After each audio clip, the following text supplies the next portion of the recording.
Are you trying to navigate this crazy thing called life? Well, you're in the right place. Welcome to Unraveling with Rayne. This episode was brought to you by Plant Matters. Hey guys, I am here with Tobaski Snipes. How's it going? It's going well. It's going well. Good. How's your day treating you? My day is pretty typical. I woke up, stretched a little bit. Yeah. I grabbed a cup of Montevita, and I was supposed to go meet with a kid, because what I do is I deal with homeless youth and house them. So I was supposed to meet to do an interview with one this morning, but they never called and clarified. So we didn't meet up, which is unfortunate, but we did reschedule to meet up tomorrow. I went to clean up around the house a little bit. Yeah. And went and picked up my son. They had an early day at school. We went and worked out. Nice. Getting them ready for football season. Ooh. Yeah. And you're a coach, right? Yes. Awesome. Yeah, I'm coach at Kamiakin. Very cool. One of the freshman coaches. So we worked out a little bit. I had a board meeting. Well, not a board meeting. I meet with the Benton Franklin County Health Alliance. Oh, okay. So we met earlier today, and then come here to meet up with you. So Nice. It was a good day. Right on. Sounds like it. Yeah. Very good. Very good. So I know that you're doing a lot of cool things currently, but if you don't mind just taking us back a little bit and giving us kind of your journey to where you are now. Oh, geez. How much time do we have? Right. So, all right. My story. Yeah, I got 40 years of experience. So here we go. Born and raised in North Carolina. With my mom and my sister, and all my family is pretty much still there. I left Carolina after college, which I went and played football and baseball. You know, the aspiring superstar athlete. Got in a little bit of trouble. Did some things during the off season that I probably shouldn't have. I think we all find those times in our life. I did. Mom's a great mom, so I realized that some of the things I do wasn't really how she raised me. So I decided to join the military. That'll clean you up. Right. When I was in college, I went for biology, so I was always intrigued by the medical field. And so when I got to the military, I let them know that, you know, I only wanted to do something in the medical field. Initially, I wanted to be a combat medic, but they didn't have it available, so that's what was told to me. So I ended up becoming a surgical tech. And here's the funny part. Prior to becoming one of the prerequisites of becoming a surgical tech, I had to become a combat medic. Oh, are you serious? so I still got the training and what I wanted. Yeah. You lucked out there. I did. Yeah, the universe been treating me well like that.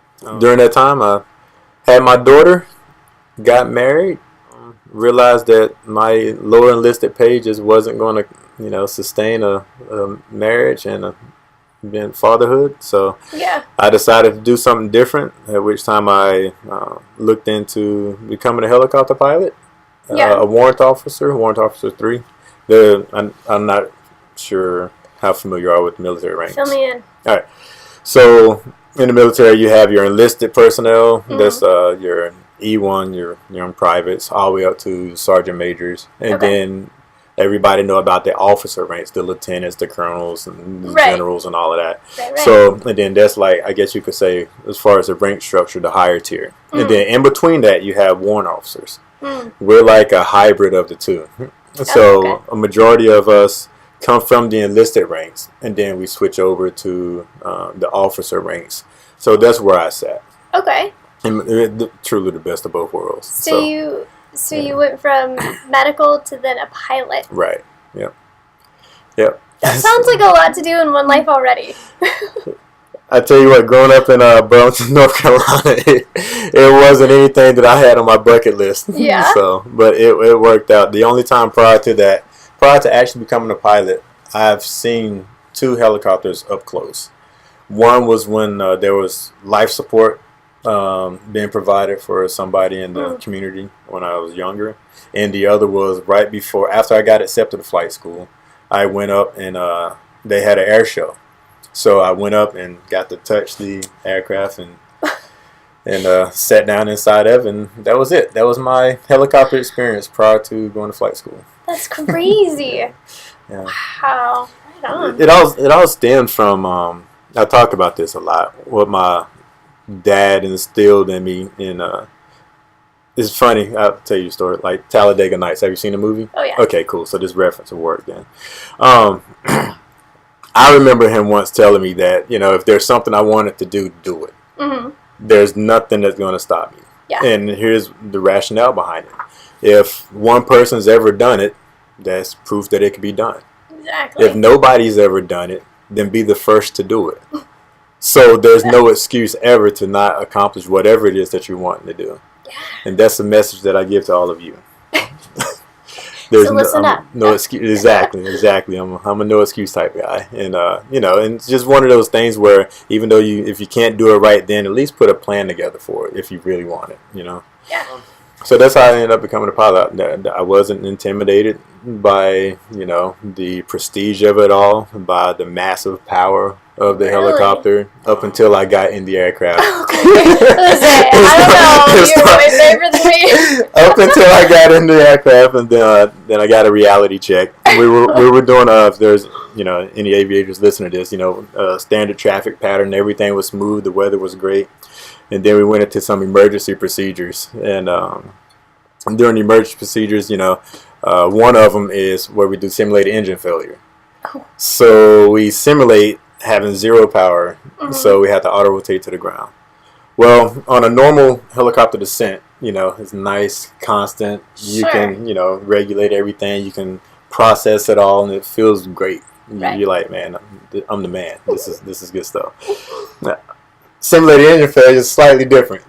So you come and the ground starts coming really fast. So yeah, at that point I thought my aviation career was over. So my instructor at the time, because I had a death grip on the collective, he hit me in my chest and told me to let go. So I eventually let go, and he took care of it from there. Yeah. But now I'm retired helicopter pilot, and all of that's history. Wow, that would be amazing. Yeah. That, just like you're talking about, it could be terrifying, but it could be the best feeling. It is. Wow. Yeah, a lot of good moments, Yeah.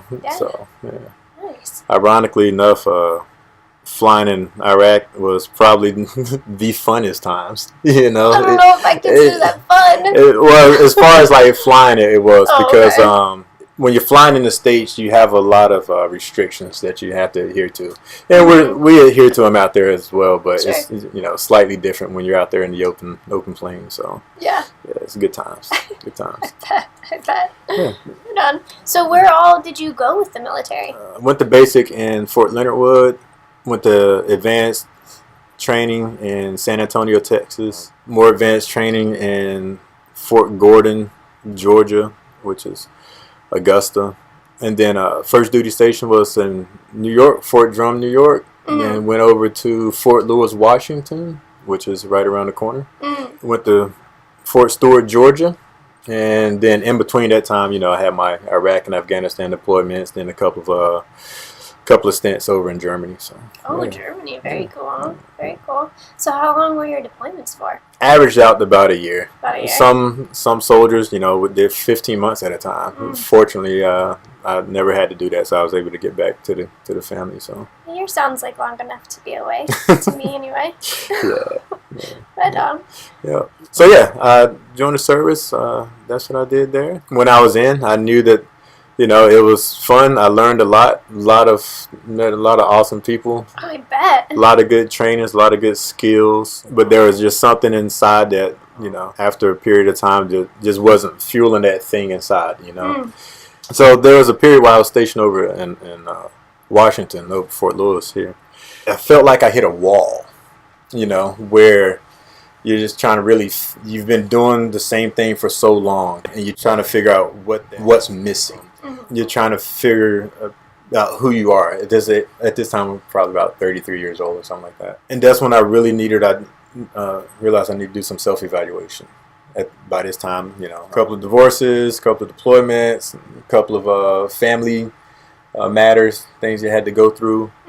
And then so I was just trying to find myself, and I really did some extensive, I guess you could say, homework on myself. The military has an amazing program called ANSIL program, so I was able to take some time and do biometrics and all of that.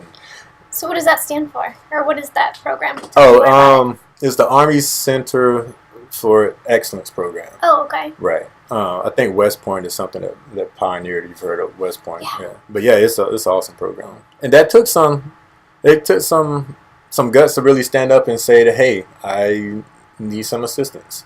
That's another thing I think the general public I really like for you to take hold to, is because a lot of us are afraid to say, hey, I need some help. I agree with that. And it's a big step to say that. Again, I just went to an alliance meeting now, like I said, for the health department, and part of the conversation was about, like, where are we directing our efforts? Is it for the person that needs the help, or the people who care about that person that needs the help?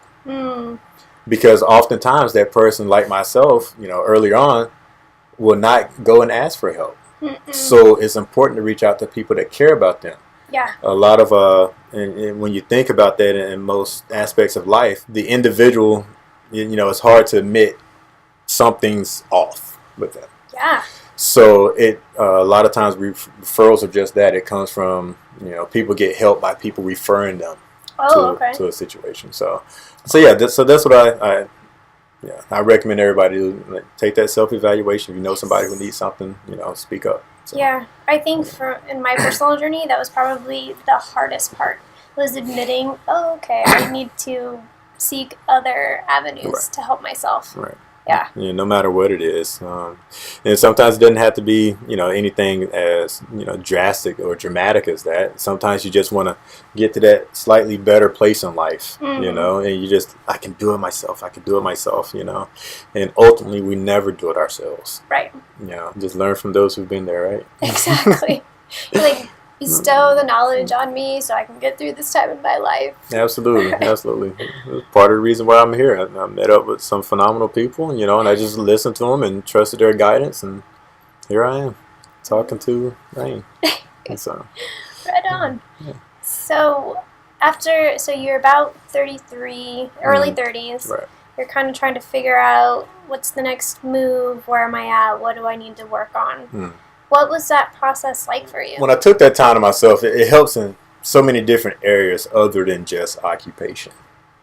I can trace it back, like, even to having this conversation, just the confidence I have in myself, understanding my body physics, like, the perspiring and all of that. Like, it's just understanding of who you are, where you've been, and where you want to go. What I found out was that once you identify that and you're honest with yourself, then you can be honest with everybody else. Yeah. And you could be honest with the universe, is the way I like to put it. We have conversations all the time. And they seem to be listening. So. Yeah. It's amazing if you speak to the universe. It does talk back. Yeah. And you just got to be, honest, and honest and truth are two different things in my mind. You can tell the truth and still be lying. Because your soul and your body tells you that, yes, what I'm saying right now, it can be proven, but that's not my true intent. Right. Okay. All right. So there's a difference between being truthful and being honest. People who do a lot of debating, they deal with that all the time. So they can use their words to prove their point and be telling the truth. But honestly, deep down in their core, they know I'm deceiving. Yeah. I'm not being honest about what I'm telling them or the picture that I want to portray. So. Yeah. Was that a big part of the beginning aspects of your journey, or did that come later? I can't pinpoint when that happened. I don't know exactly, but it's definitely a part of who I am now. Sure. So try to raise my children with the same type mindset. You can prove your point, but how do you really feel about what you're saying right now? So there's a difference. I agree. That's the reason why I'm out here. My children. I have a teenage daughter who graduates in a few weeks. Right. Yep. And then my son is 16, 2 years behind her. So. Oh man, I've got young kids, and everybody keeps saying keep them young, because once they're teenagers, they just they start to get that mind of their own and their own drives and their own desires. So how is that kind of how it's like for you right now with them, or are they? I spent time physically away. Yeah. But mentally, emotionally, financially, all of that stuff, I was there with them. You know, guidance and, you know, help shaping them and all of that. Sure. So what I say is just embrace each moment, you know. Don't look forward to this moment and don't wish you still had this moment. Yeah. You know, kind of be in the moment and enjoy it, because every phase there's going to be something awesome about it. Yeah, you know, that's what I'm learning. Yeah. My kids, I'm just like, wow. Yeah, you just look at them and learn from them. You can learn a lot about yourself by, you know, through them, by how you interact with them. I just wrote a piece on that, actually, See, about all the lessons my children are teaching me. Absolutely, yeah. And that's only because you're open to receive them. Yeah. You trust yourself enough to know that you don't know everything. Oh gosh, right? I could never claim to know. And you don't put yourself on this pedestal just because you're the parent and they're the child. You know, you're still human. Yeah. You know, and you have to interact that way. Yeah. So, yeah. I think that's a good way to parent, but we'll find out when they're older, right? You know, when they get older, you can only you know, do the best you can. That's right. And you know, they're their own people. Yep. So at some point, they may make some decisions that you're not, you know, thrilled about, but it's who they are. Yeah. And then you have to look back at your life and, like, you know, I've made some choices that the people around me probably wasn't thrilled about either, and it worked out just fine. So yeah, those moments are when you call your mom and be like, "Mom, I'm so sorry about what I did." No. Or the moment where I got wrongfully arrested and I called Mom and said, "Mom, I finally did it." She's like, "You did it?" She said, "You did what?" I was like, "I'm in jail." Oh.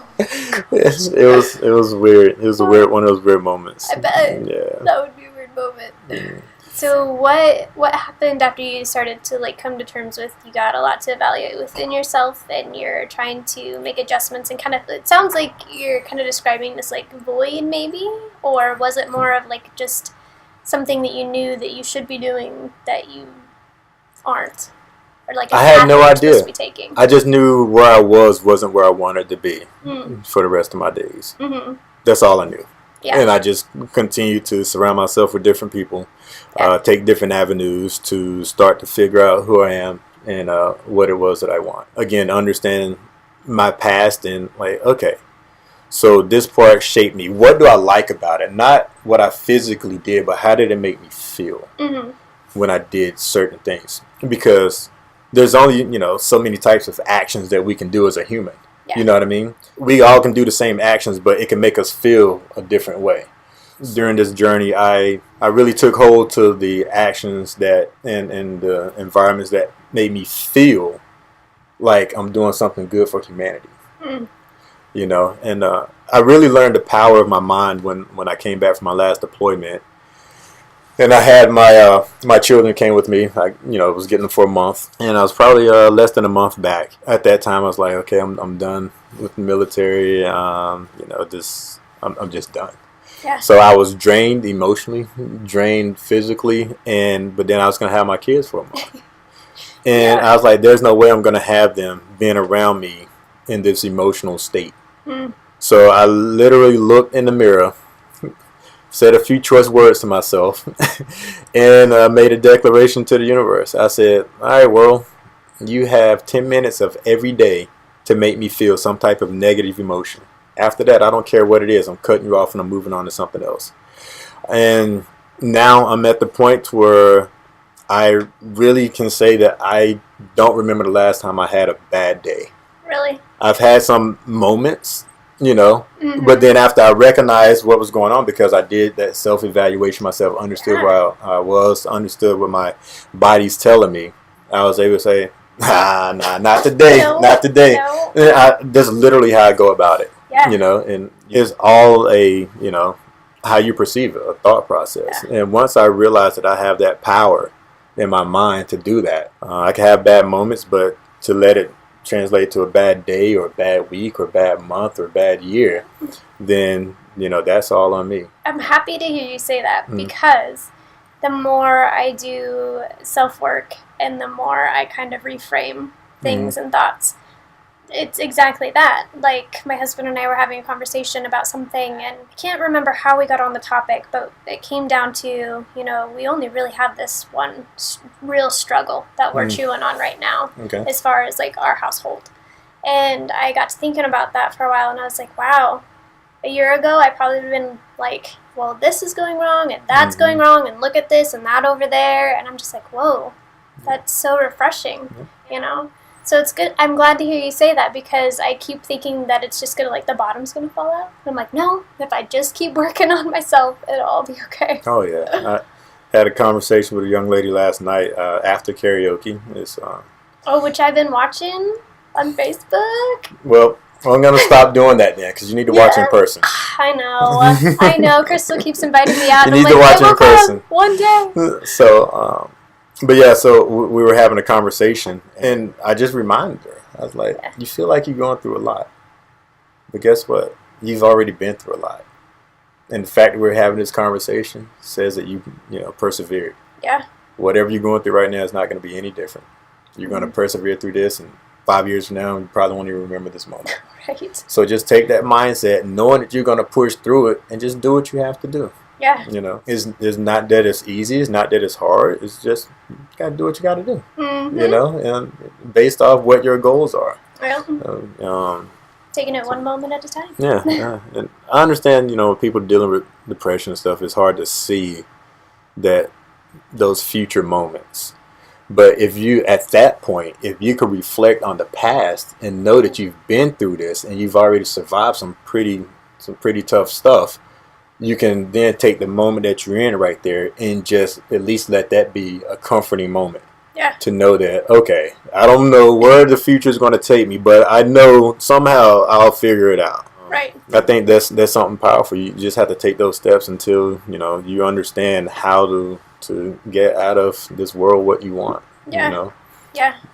Was reflection and like documentation of your past or your journey itself, did you do any of that in that time?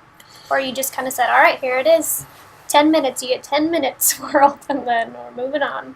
Oh, yeah, whenever I'm going through whatever I'm going through, first I have to recognize it. And I can't recognize it if I didn't know who I was or what I wanted out of life. Mm-hmm. Because if I didn't know that, then I'll just take it for what it is and just deal with that one thing at that time. Mm-hmm. But since I know where I'm going, I was like, okay, yeah, let me go around you or go through you or go over you because I got somewhere to be. Yeah. And you can do that physically and you can do that mentally. And once you learn how to do it mentally, the physical and everything else is irrelevant. Yeah. So what really got your mental game on point? That decision. Everything. Just that decision. That one decision was was the turning point. Nice. Because whenever I would go through, I was able to move through the day with a constant, feeling of joy. Mm-hmm. Because I wasn't. I use the term good and bad now because I don't know what else to use. But I don't really look at things in good or bad. They're just experiences. They're just experience. And we get past every one of these experiences. Yeah. Because, I don't really know. I'm trying to figure out how to explain that. Do you, have you listened to or read anything by Ram Dass? I haven't. You should. Yeah. It's very same principle. It's all about just experiencing the moments as they are and trying very directly to not put that good or bad label on things. It's amazing. It changed my thinking entirely. It's funny. I come across these situations often where I'll say something and then people bring up like, hey, this person talks about this and this person talks about that. Yeah. I really don't do a whole lot of, I'll listen to Eric Thomas or Jim Rohn or somebody like that, occasionally. But as far as like diving into the whole aspect of, these folks, these philosophers and all of that, I don't do that. No. It's, again, I haven't found it to be, really necessary. That's awesome. Because once I do all of these things naturally. Yeah. Once you identify, again, who you are, understand where you were, and know where you're going, everything just starts to take shape in itself. And those things that they're talking about, they've just been able to put it and frame it to where they can help somebody realize that. Yeah. I've been, I guess, fortunate, I suppose, to just be able to live that way. Yeah. I guess one of the ways I'm able to stay focused and on task is I look at the humanity side of it. Everything that I do, I try to keep it in line with something that's going to keep humanity around. Even having this conversation with you right now, there's somebody listening to this where they're going to have their aha moment. Like, let me take myself to this happy place. Yeah. You know, I've been wanting to do this. Let me work on myself a little bit more. Yeah. You know, and I think I'm doing good for humanity by doing that, you know. I guess that's a good way to put that. Yeah. As long as you got humanity in the back of your mind, you're going to be okay. Everything's going to be fine. Yeah. One day, this world will probably be without me. And I say probably because, you know, the advances in science.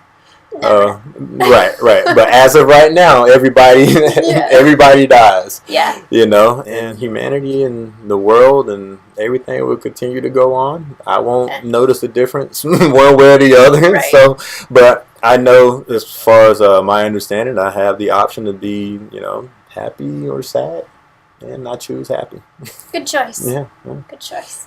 And so right now my passion is passing that on to others. I've been privileged enough to be able to become the program director of an organization called ANSIL, which stands for A New Start in Life, which ultimately is a high school completion program for homeless youth. Okay. But it's also threefold. So you got the high school completion program. It's also a transition home for those same youth. Okay. And then we have a service center for the homeless. So where we provide washers, dryers, showers, bathrooms for the homeless. You know, we're open for them. And we also have a partnership with Dayspring Ministries where they provide the soup kitchen. Oh, very cool. So all in this one area, we have formerly homeless youth who dropped out of school in most cases. Have one amazing woman dropped out at 6th grade. Oh, and now we're working on getting the GED. Nice. At first there was some pushbacks like, hey, I've lived all this time without having a GED. But now, you know, through conversations, through some mentorship, through other folks in the, we call it the dorm, being able to really help pour into them like, hey, this is how it can benefit not just you, but, you know, the folks around you. Right. Then, so yeah, now they're looking to at least get their GED. I think that's a great way to frame it, though, to make them aware of this is what you're giving back to other people also by doing this. That's really cool. And you'll find that in the homeless community a lot, that really awesome people that just want to do good. Yeah. You know, and oftentimes either some are homeless because they were born with the condition of mental illness. Some of them develop it over time. And then some of them, you know, they just fell on like legitimate hard times. Yeah. You know, but the bottom line is all of them are generally good people. Oh, yeah. And they, you know, just have a difficult time translating those feelings and those emotions to something that's tangible or something that society wants to embrace. I guess I was going to say, I mean, we don't really do the best job at allowing people the space to express those things. Not at all. That's one of the big parts of Tri-Cities that myself and there's lots of other people that really wants to work together, you know, to eradicate that, you know. So yeah, so if anybody's in the community and you feel like you can help out with the homeless situation in Tri-Cities, please reach out. There's a lot of organizations that help. So if you want to start here with this podcast, you can start here and we'll get you to the right folks. So what else are you working on currently? What are all of the things? So what did we touch on already? So we touched on karaoke a little bit. So with karaoke, I call it cool karaoke with KJ Devon. One of the things I give a little spiel at the beginning of each event, and I let them know, hey, I'm like Planet Fitness. This is a judge-free zone. Nice. You know, we just come up and we're here to have a genuine good time. I love the fact that I have a awesome following of some folks that are autistic. You know. Yeah. And I love it because a lot of times this is the only place where, you know, can be out in the general public and feel free, feel themselves, you know, and not just for them, but there's some other people who would normally be considered introverts. Well, this is a place where they come and they just let go. Like singing music really clears the soul. And I think I'm doing a service by providing that opportunity, you know. Definitely. You know, I might be able to do it now. I might be able to get out there and maybe sing, but I don't usually sing in public. Yeah, and you'll realize it's not that bad. You realize it's not that bad. Some people one ways in which they get themselves brave enough to go up there and sing. You know, they just try to just focus on the screen. You know, focus on the words, the screen. And if it makes you feel good, then there's a song. Go, if it makes you happy, then it can't be that bad, right? Right. So I know music. Almost everybody I know listens to some type of music that makes them feel good. So. You know, sometimes when people say they don't listen to music, I'm like, what's going on there? yeah. It makes you wonder, you know. But what they say, different strokes for different folks, That's right? That's right. Teach their own. And then I also do it at a private event center at Columbia Sun RV Resort. Oh, cool. I love doing it there just as much as I like doing it at the pub. There's a combination between you have, 2-year-olds that are singing with their grandparents. Oh. And what drove me to even want to do karaoke, with the focus of it really allowing people to become themselves and, open up and step outside of their normal barriers, is I came back from a deployment and my family, like usual, awesome. They held a big shindig for me, cookout. Mm-hmm. And we were doing karaoke. And my grandmother got up and sang a song with me. Oh. And, that'll probably be one of those moments where, if I end up with Alzheimer's or something, I would remember that moment. Yeah. It was that huge. I took to liking karaoke. Started my first time hosting was in 2010-ish. Yeah. Nice. And then and now next week I actually am hosting it for the retirement home over a senior living home over in Richland. Very cool. Next Monday. I bet that'll be a blast. I'm looking forward to it. I'm looking forward to it. This is my first time, doing it in that environment, but I'm super stoked about it. Nice. Nice. Yeah, nice. I'm really excited about that. So when you're not bringing joy to people through music, what else? Tell me about this Envision Better site. Or I know I went to your page and I checked it out. I'm like, yeah, a lot of cool things happening here. Yeah, you caught it in its rawest state right now. Still has some work going on with it. But the site she's talking about is Envisionandachieve.com.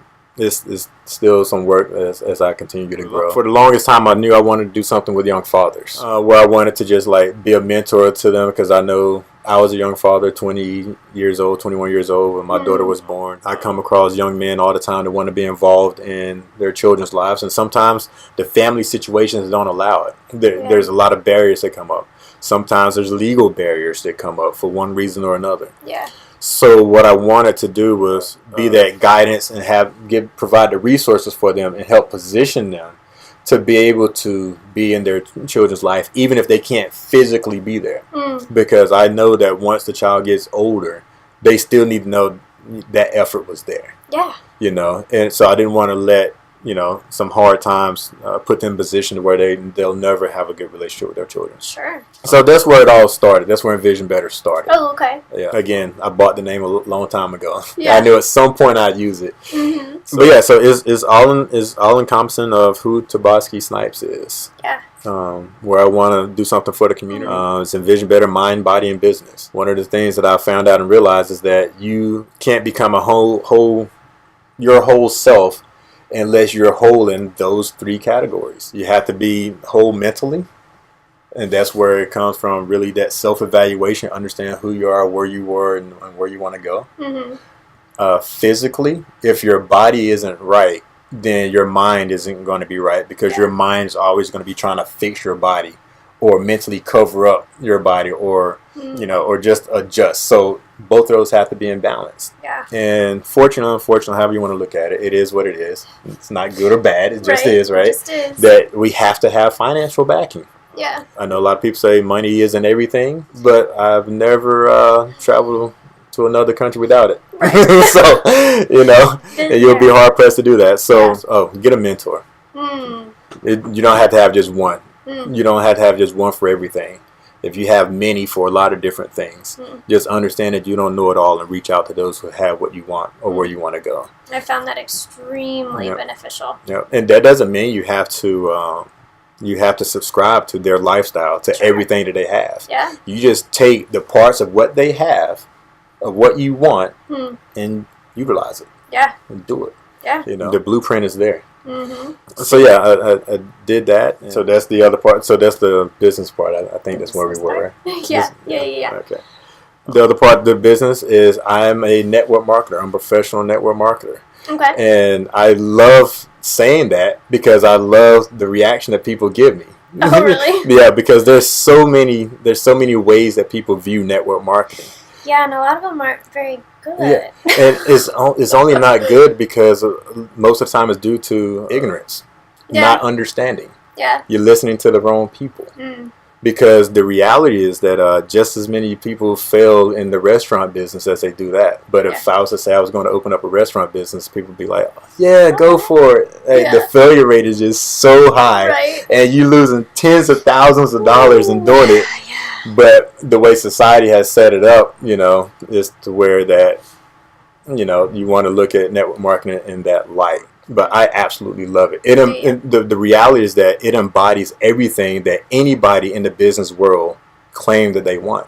It embodies everything that American society claims that it wants for its people. Yeah. You only get paid for the work that you do. That's true. But in a regular job, is that the case? Not always. No. Most times you're just getting paid a salary. Yeah. So people are going to tell you how much you're going to make every year. Yeah. So you already know at the end of the year what your bank account is going to look like, provided you don't get fired, laid off, or the job goes away. Sure. Right? Sure. So in network marketing, if you want to make an extra, $2,000 this month, you can bust your tail and make it. Yeah. If you want to take what you've already made and just go vacation for a month, you can do that too. Yeah. And in most cases, if and there are some organizations out there that probably don't do things the right way. But that happens in corporate America. It happens in every other facet of American society. Yes. So it's no different. But I absolutely love it. I absolutely love it.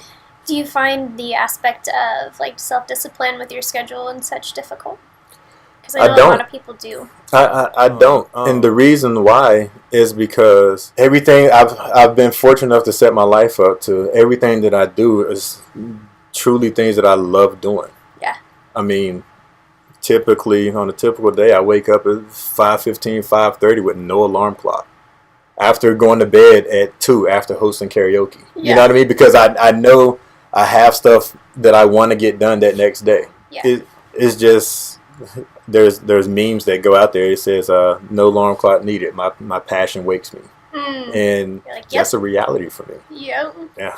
That's so awesome. Does it ever just hit you? Sometimes you're like, whoa, I built this. This is amazing. I'm actually where I feel like I'm supposed to be in life. 2 weeks ago, it really hit me. It was hours later when I reflected on it. Somebody asked me the question, they said, you work all the time. When are you going to take a break? And without thought, immediate reaction, I was like, a break from what? Yeah. A break from what? This life that I have? Right. Absolutely not. Right. From helping teens, from helping keep them, single parents at home, not having to work a second job, helping people financially add to their bank account. Yeah. Helping, the kid that I work with at school, because I have a one-on-one kid that I work with at school, helping him understand that he can do just a little bit more, and then that smile after they complete a task. Yeah. Helping a break from the people that are typically introverts, come up and realize, hey, I can get in front of a crowd and sing and do something that I love doing by myself. Yeah. You're like, no, I'm not going to take a break from so I'm that. like, a break. No. I'm truly a break from what? A break from, coaching my son. Yeah. I'm like, it was only hours. Place to be. I love it. I love it. I will say that I do live by myself. So some of the things that you have to deal with, you have to really take into account everybody else's situation in your household, from your husband to your children to all of that. So you have to take that into account. I don't discredit that. But what I will do is say, hey, and there's a lot of households where they're just not happy in it. And they stay in it for whatever reason without really figuring it out, getting to the core of it. Yeah. So even though I'm by myself, it's by design.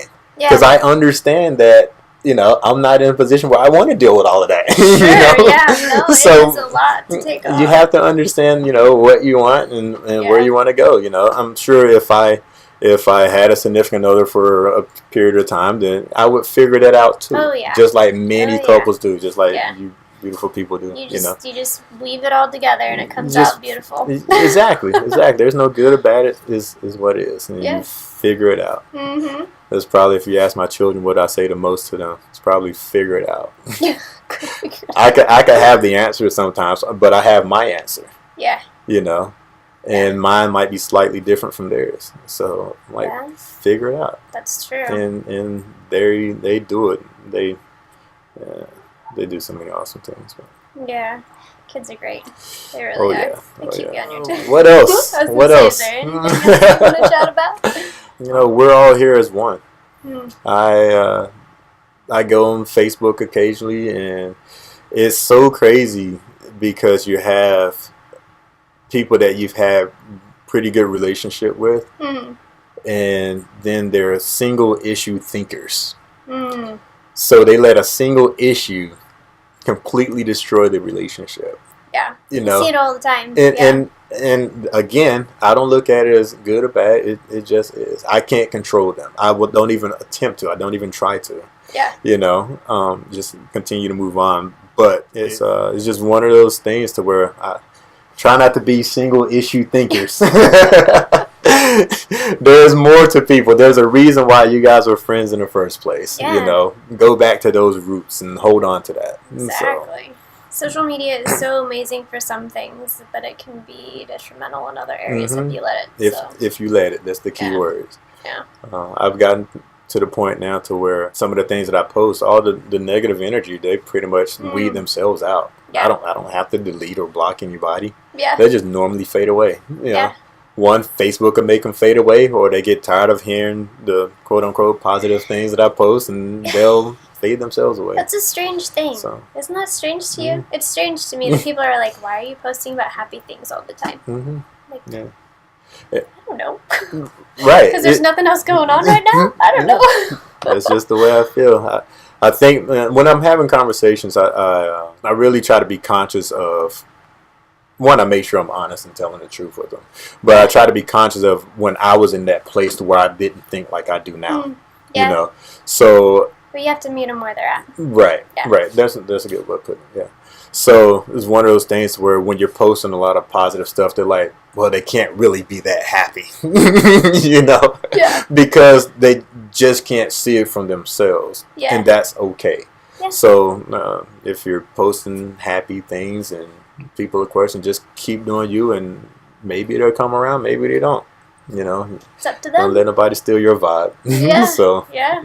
Definitely. So, what was the song? Can you talk about that? Yeah, this is. I do want to talk about. I've been thinking about it the whole time now. You? Like, what is this? So I don't think the camera can see it very well, but this is the ANSIL program. Okay.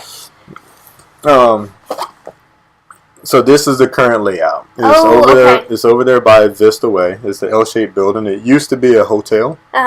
So now it's converted. So.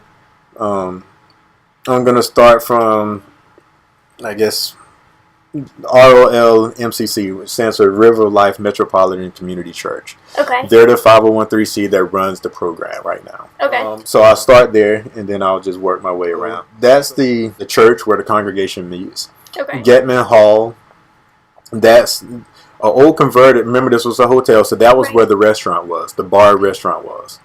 Okay. Then you have a furniture bank. Then there's some office and storage area. Currently rent out the backside in the yellow there. And then there's the clothing bank. So with the furniture and clothing bank, people just drop off goods. It's not huge, but it's stuff there for people in need. So whenever we have our youth that, graduates high school, gets their job, we have them save up money. And then they can move out to their own. So now we have furniture for them. It's also open to the public if they need that too.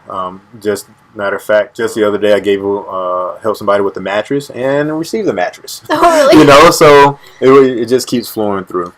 We have the office there. That's where my office is.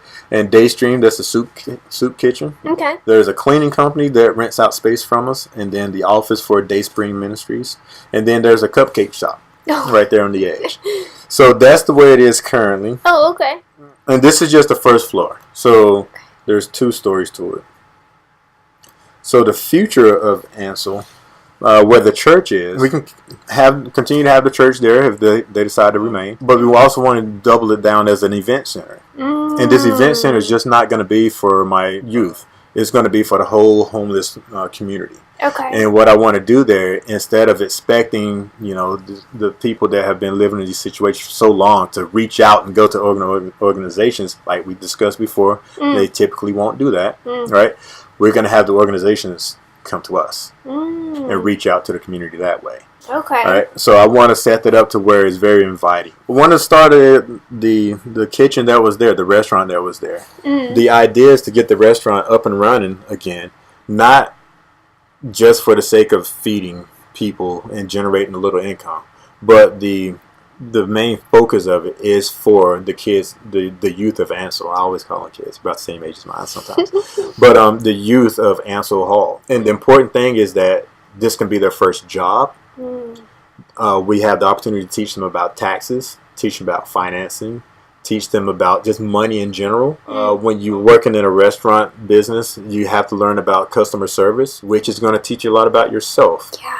All right. If the situation occurs to where the youth gets fired or something like that, it doesn't have to be a blemish. It can be an amazing teaching point. Yeah. So now, since they're still under our tutelage, we can, get them back into the business. Now they can realize, they can understand how to overcome a quote unquote bad situation. Sure. But overcome that and understand that, just because something happens doesn't mean it has to be detrimental for the rest of your life. Oh, that's so cool. So that's how I intend on using that. Well, you'll teach them about food too. And teaching about culinary arts. There's a lot of people out there that wants to help out in that aspect. So we're trying to figure out right now, how do we want to run it? Do we want to do it internally or rent the space out or, have another business come in there? Okay. And the caveat already is going to be you have to hire our folks first. Right, yeah. If you fire them 2 days later, we'll deal with that.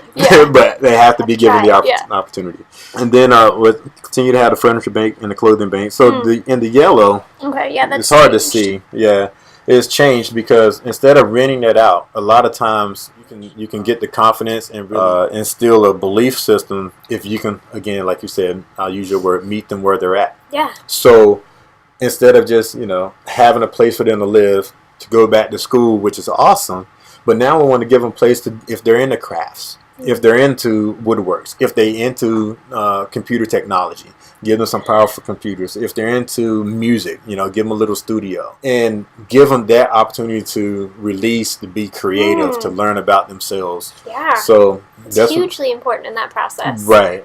So we want to do that. And then we still got the office, and this side, the office space, the soup kitchen, and all of that will remain the same. Right? Sure. So that's the first floor of it. And then the upstairs is only over the part where the restaurant is, okay? So currently, here at the top, the RR stands for restrooms. The open just means an open room. The bath is a bathroom. Bed is the bedroom. And then you got the kitchen, the dining, the family room. Right? And then the monitor is where we keep our security equipment. So that's how it's currently set up. The yellow in the top portion, the current portion, is unused at this time. It's just a big storage with a lot of stuff. So if anybody want to come and help do inventory, feel free. Come on over. All right, it's a pretty big space. The whole building itself is I think like 20,000 square feet. So, oh wow! Yeah, it's pretty big. So the future of it. The living quarters will remain the same where the bedrooms are. But the part that's open, what we want to do with that is turn it into a bona fide classroom and put a small gym in there. A treadmill, some light weights or something like that. And currently we don't have anything for homeless youth that has a child. So we want to convert that into something that's usable for someone with a child. Yeah. All right. So right now, wanted to use it where we have 2 bedrooms, so we could put 2 people up there, and then with the play area and then the storage. And then the storage is specifically for the youth that we have up there. What's downstairs in the furniture bank, that's for anybody. Sure. So we don't want it to have it to where, we know somebody's going to be moving out in a few months, and then what's downstairs is gone. So now we have to wait. Sure. So we don't want to do that. We want to make sure we have it on hand specifically for them. Right on. Yeah, so that's where we're going. The kitchen is going to get utilized a lot.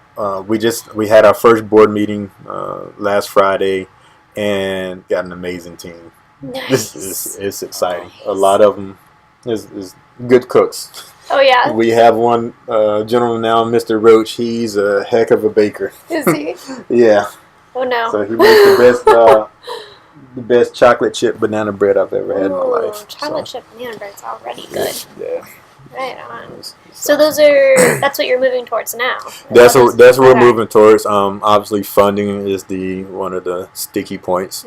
So looking for grants. We're working on some stuff internally. If you text ANSIL to 55469, you can go to one of the ways in which we do our fundraising. Oh, cool. So you go on there, and everything that you purchase will go directly to our program.